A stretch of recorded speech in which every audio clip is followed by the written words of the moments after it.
Grade 2 listed war bunker up for sale in Brislington. This is guided at 50k and is this thing here. Apparently there used to be an aerial on this, been taken off, and some water's got inside, because if you looked at it previously, it was in the original state with a load of the original contents, and now unfortunately it's not quite so good condition. I believe they've tried to sell this before for a lot higher, 150k, but didn't sell. It's now 50k. So this is a place near Bristol, I believe, but obviously some works are being done around this, so I'm not quite sure what's going on, and some of it, according to this red line here, is coming over the land that's now up for sale. But actually it's quite big. I've done some bunkers before, but this one's a big one, and you can see the site here. However, inside, as I said, it's not quite what it used to be. Bit of graffiti and being the test of time.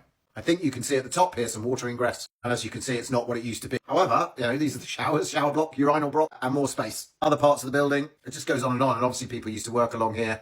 Maybe it's those, typists, as you see on those films. It's actually nice around. A little bit overgrown by the greenery, but this is what it used to look like, just not too long ago as well.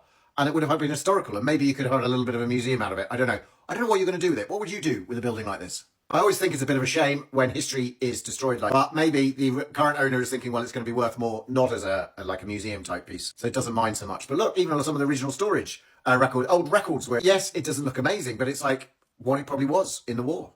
With all the old original stuff. Maybe that would have been worth some stuff. Who knows? Look, even all these keys. I mean, I wonder what those keys led to. And is this a window out the building or just overlooking the work area? Even like original paperwork and dockets in this bunker.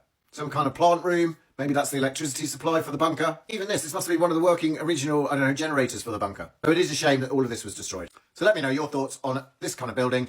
Would you be interested in something like this? Because this is cheap for the amount of space and probably in a relatively expensive area. So comment below. What's your views on this one? And don't forget to give me a follow for more interesting property stories. And I will follow this up once it's been auctioned and tell you what it actually sold for. So don't forget to give me a follow if you're interested in part 2.